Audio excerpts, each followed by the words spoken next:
اور قرآن کا آپ دور فرماتے تھے جبریل کے ساتھ۔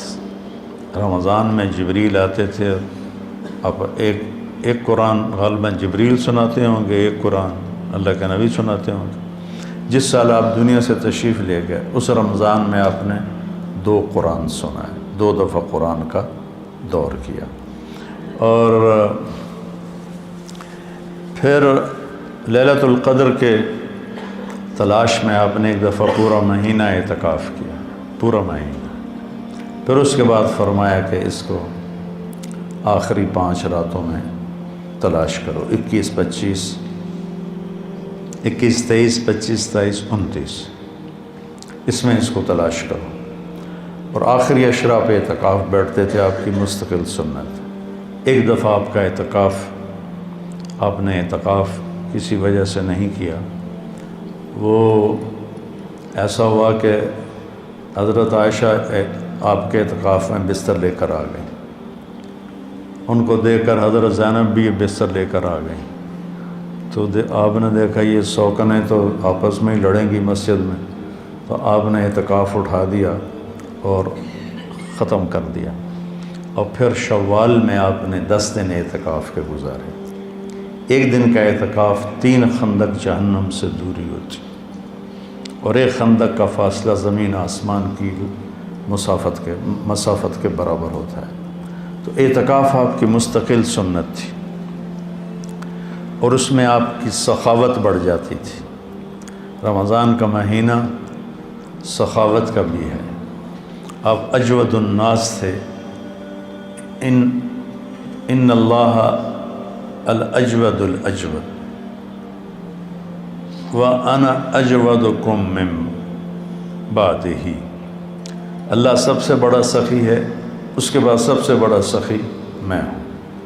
تو اس میں کھانا کھلانا ماشاءاللہ، جب صحت اچھی تھی تو بہت رمضان اللہ کے فضل سے گزرے حرمین میں، تو وہ عربوں کی فطرت میں سخاوت، اجمیوں کی فطرت میں کنجوسی ہے۔ ہمیں سخاوت سیکھنی پڑتی ہے، عرب میں سخاوت فطری ہوتی۔ حاتم طائی سے کسی نے پوچھا اپنے سے بڑا سخی دیکھا؟ کہنے لگے ہاں، سخی جنت کے قریب ہے، سخی لوگوں کے قریب ہے، اور جہنم سے دور ہے، اور بخیل اللہ سے دور ہے، لوگوں سے دور ہے، جنت سے دور ہے، اور جہنم کے قریب ہے۔ تو اس میں صرف زکوٰۃ نہیں، زکوٰۃ کے اوپر بھی خرچ کرنا چاہیے۔ آپ بھی ایک دوسرے پہ چھوٹی موٹی، کسی کو کھجور کھلا دو، کسی کو کوئی شربت پلا دو، کسی کو کچھ کھلا دو، تاکہ آپ سخیوں میں آ جائیں۔ تو آپ کی رمضان میں ایک آپ کا روزہ، ایک آپ کی تلاوت مستقل، اور ایک آپ اعتکاف بیٹھتے تھے مستقل۔ جس سال آپ نے اعتکاف اٹھایا اس سال آپ نے اس کی قضا کی۔ پھر آپ کے رمضان میں جنگ بدر بھی ہے، آپ بدر کے لیے نکلے، 12 رمضان کو نکلے، اور 17 کو یہ معرکہ ہوا، اور آپ کامیابی کے ساتھ سرخرو ہو کر واپس لوٹے، اور اسی میں فتح مکہ ہوا۔ 8 رمضان کو آپ نکلے، 8 رمضان کو۔ تو غصفان پہنچ کر آپ نے سب کو دکھا کے پانی منگوایا اور اپنا روزہ توڑ دیا۔ پیچھے سے روزے رکھ رہے تھے، روزہ توڑ دیا۔ تو صحابہ نے بھی روزہ توڑ دیا۔ کچھ جو زیادہ ہمت والے تھے انہوں نے کہا نہیں ہم نبھائیں گے، انہوں نے نہیں توڑا۔ تو سفر اور شدت گرمی کی، تو وہ تو نڈھال ہو گئے، اور ان سے نہ خیمے گاڑے گئے، نہ اونٹوں کو چارہ ڈالا گیا، نہ گھوڑوں کی خدمت کی گئی۔ سارا کام کیا جنہوں نے روزہ افطار کر دیا تھا۔ تو آپ نے شام کی نماز میں فرمایا کہ آج روزہ توڑنے والے روزہ رکھنے والوں سے آگے نکل گئے۔ ذہب المفطرون بالاجور، ایسے کر کے روایت، آج افطار کرنے والوں کا اجر بڑھ گیا۔ تو فتح مکہ، غزوہ بدر، یہ رمضان میں آپ کے زندگی میں ہوا، اور اعتکاف میں آپ تشریف فرما ہوتے تھے تو آپ سر کھڑکی میں کر دیتے تھے، حضرت عائشہ آپ کے سر کی کنگھی کر دیتی تھی، سر اپنا باہر نکال دیتے تھے، اور حضرت عائشہ وہ کیا ہے اسطوانۃ السریر، چارپائی والا، کیا اس کو کہتے ہیں، ستون، وہاں آپ کے لیے چارپائی بچھائی جاتی تھی، آپ اس پر آرام فرماتے تھے، تو اس کا نام ہے اسطوانۃ السریر۔ تو ساتھ ہی حضرت عائشہ کا حجرہ تھا، تو آپ اپنا سر اندر کر دیتے، چونکہ آپ نے ہمیشہ بڑے بال رکھے۔ جب آپ نے حج کیا تو آپ کے بال اتنے بڑے تھے کہ 4 گتیں اس کی بنائی گئی، 4 گتیں، جیسے عورتوں کی 2 ادھر 2 ادھر، تاکہ بال بکھرے نہیں۔ لیکن عام طور پر آپ کے جو بال تھے یہ کان کی لو تک ہوتے تھے، ایسے کر۔ تو یہ میرے نبی کا رمضان ہے، اس کے ظاہری اعمال ہیں۔ میرے نبی پاک صلی اللہ علیہ وسلم نے 9 رمضان دیکھے، اور آپ کی عادت مبارک تھی کہ آپ افطار سحری آخری وقت میں کرتے تھے، آخری وقت، ادھر بلال اذان دیتا، ادھر آخری لقمہ آپ کے منہ میں ہوتا تھا، اور افطاری بہت جلدی کرتے تھے۔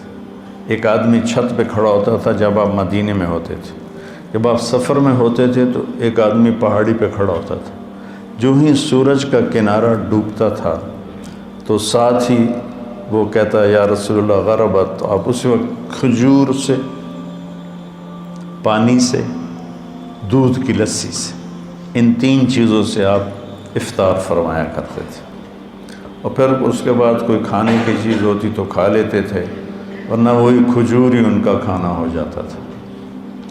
ایک دفعہ آپ سحری کا کھانا کھا رہے تھے، اور آپ کے ساتھ حضرت کعب بن عجرہ، مقداد بن اسود اور علی رضی اللہ تعالیٰ عنہ آپ کے ساتھ تھے۔ بکرے کی سری پکی ہوئی تھی اور آپ سحری کھا رہے تھے۔ تسحروا، سحری کھاؤ۔ اللہ تعالیٰ نے پہلی امتوں کو سحری نہیں دی، کیا ہے کہ اس میں برکت ہے؟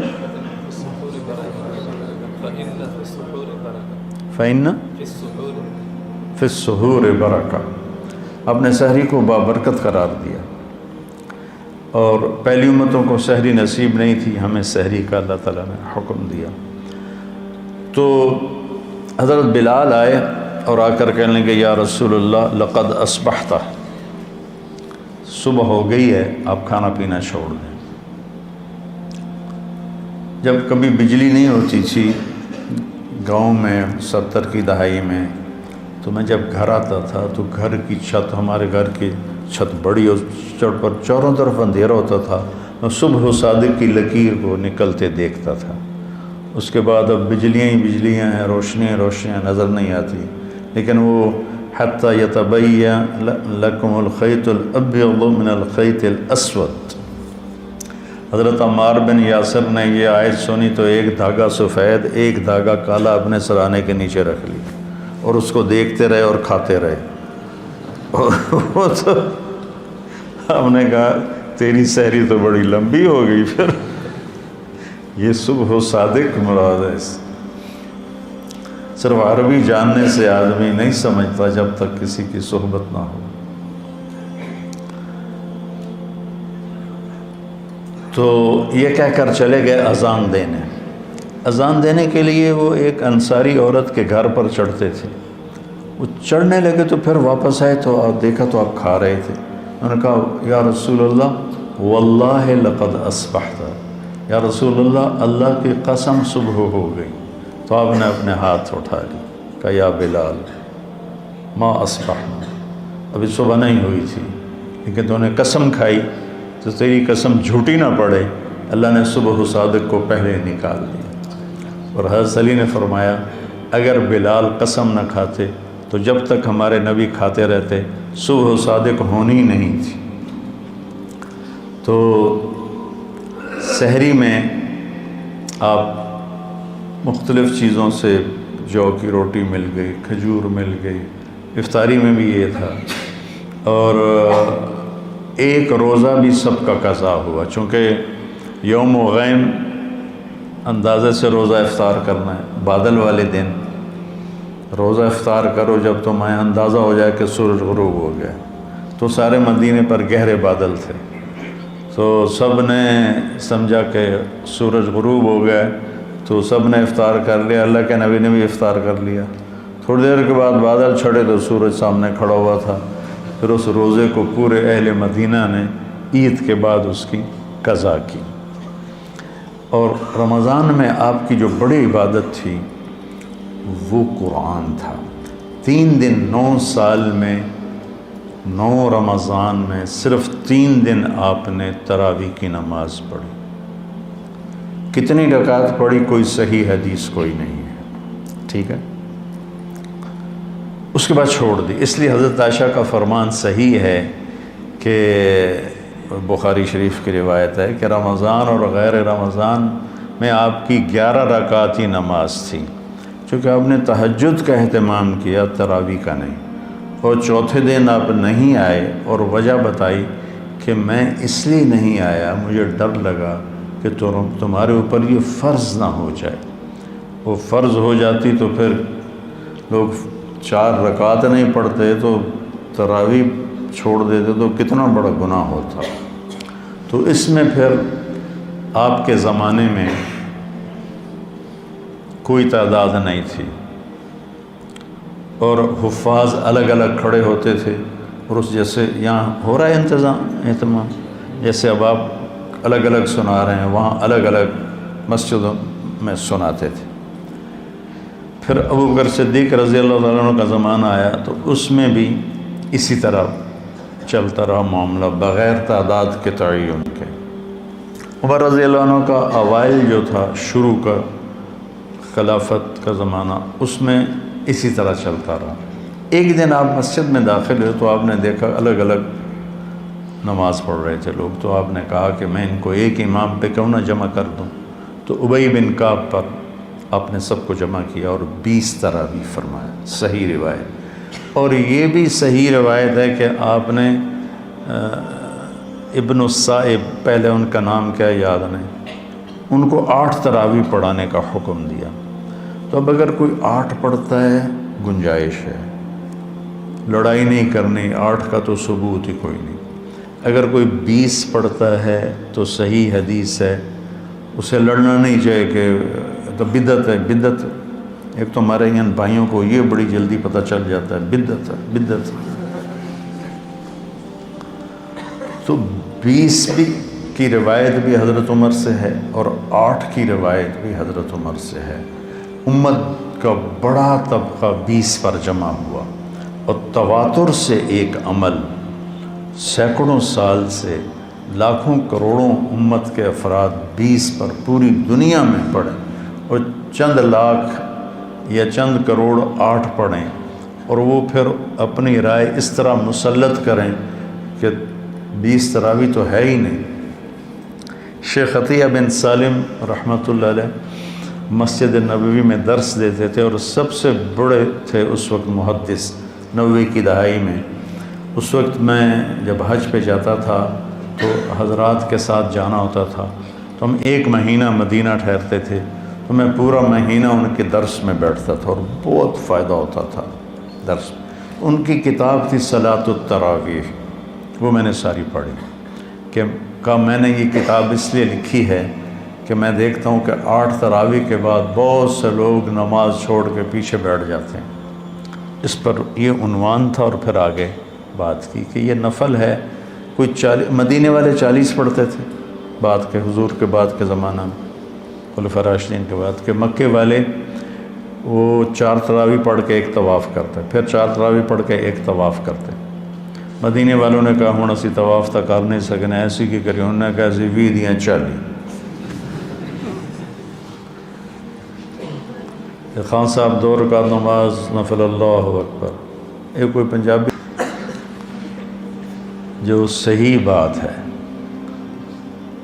8 پڑھ لے، لڑو نہیں، 20 پڑھ لے، اپنے جو تم دیکھتے ہو امت کا تواتر اس پہ قائم رہو، اور اس بحث میں کبھی نہ پڑھنا کہ 8 رکعت نہیں ہیں۔ بھی وہاں جیلم کی مسجد اہل حدیث کی تھی، تو میں راول پنڈی سے آ رہا تھا، اس وقت جی ٹی روڈ تھی، وہاں ہم ظہر کی نماز کے لیے رکے۔ میں اندر داخل ہوا تو دروازے کے ساتھ ایک بہت بڑا ایک لگا ہوا تھا اشتہار کہ 20 تراویح ثابت کرنے والے کو 5 لاکھ روپے انعام۔ تو ایسی احمقانہ حرکتیں کرنے کے لیے زندگی نہیں ہے، تھوڑی سی ہے، اسے صحیح کام میں لگانا ہے۔ تو آپ کی عبادت 11 رکعت ہی رہی، 9 سال، پورے 9 سال آپ کی عبادت 11 رکعت رہی۔